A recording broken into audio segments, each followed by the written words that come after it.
3 lessons from Bhagavad Gita that will empower your mental health. I'm sharing this because this is very close to my heart and has changed my life. And if you are going through a rough patch, I genuinely hope it helps you too. So, let's set aside the religious or spiritual lens for a moment, because the Gita at its core is something more than that. It's a guidebook for your mind. Hi, I'm Gayatri Arvind, founder of Abasa Rehab and Wellness. We offer residential rehabilitation for people suffering with addiction, mental health disorders, eating disorders, and chronic conditions. Over the past 6 years, we have helped over thousands of people reclaim their lives through personalized care. Through this channel, we share practical wisdom to empower your mental health.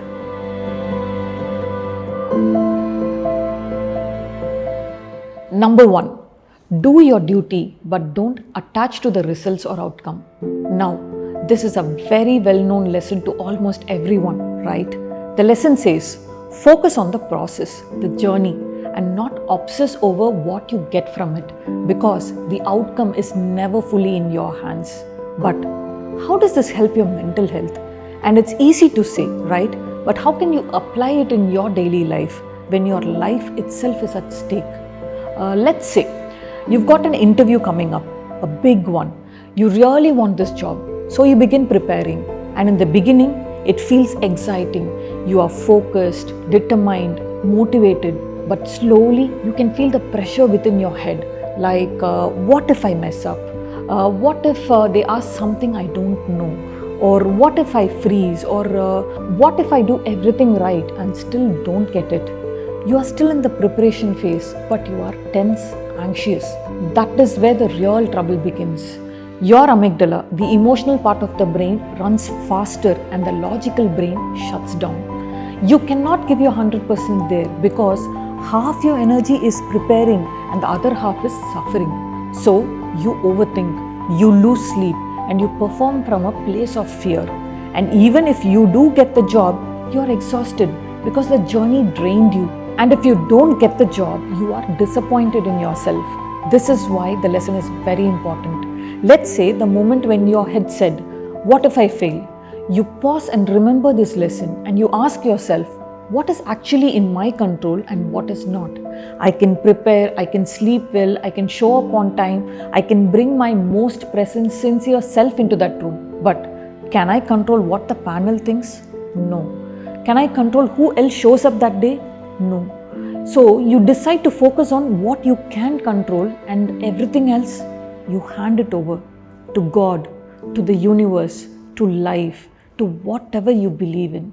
What happens in your brain is your amygdala, the part of your brain that gets hijacked during stress, begins to calm down, and your prefrontal cortex, the one responsible for logic, clarity, focus, it turns back on. You feel lighter, sharper, you feel like yourself again. So you will prepare with your 100%, and as a result, you win either way. You stay calm, you give your best, and when it's over, you walk out proud regardless of what they say. When you practice this every day, this lesson will make you into a whole new kind of person. You become more stable, more emotionally regulated.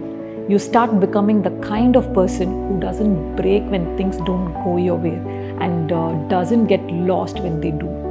You still want beautiful things. You still care deeply, but you're no longer controlled by the result. And that is real power. Number 2, success and failure should be seen equally. There is a quote, the strength of a person is in how they remain grounded during success and graceful in failure. Let's be honest, this one is easier said than done, right? Because from the time we were kids, we've been conditioned to chase success and avoid failure like it's a disease. Win the game, you're celebrated. Fail the exam, you're shamed. We've been taught to tie our entire identity to outcomes, and that's where the real problem begins. But what no one tells us is success and failure are just emotional energies. They are temporary waves that pass through your nervous system.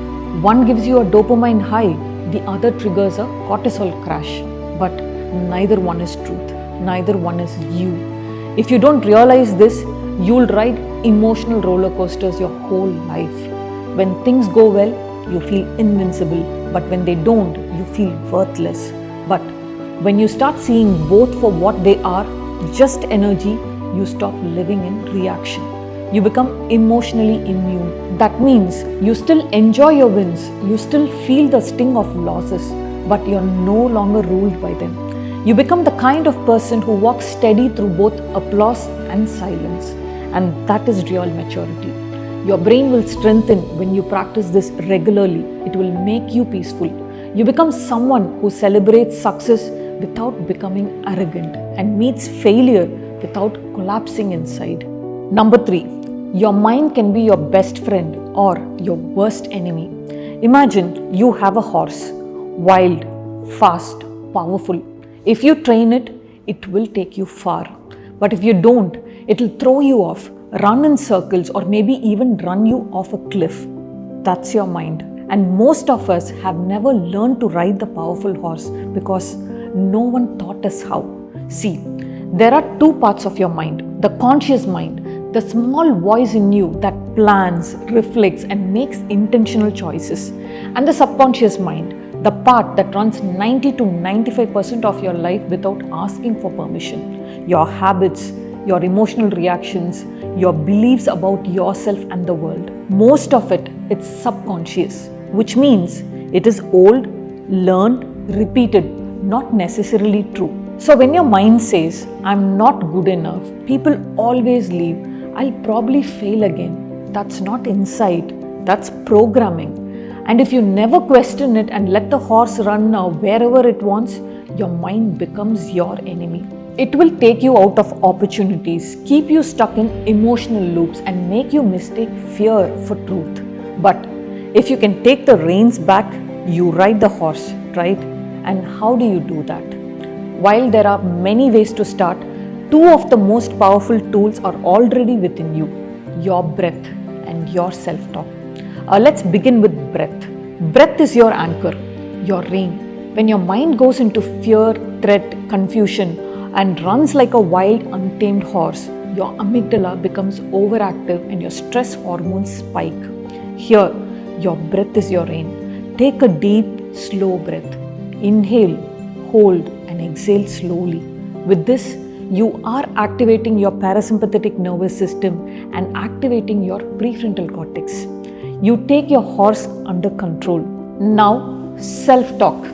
If your mind says, I'm such an idiot, don't believe it. The voice in your head is the result of years of conditioning, and it comes from your subconscious. If you believe it, even in a good life, you'll feel like you're failing. But the moment you interrupt that voice, even gently, everything changes. Say to yourself, I made a mistake, but I'm learning. You interrupt that loop. You activate your prefrontal cortex. You bring compassion into the equation. And every time you do this, every single time, you're rewiring your subconscious. You're building trust with the horse, and you're teaching your mind to follow your lead.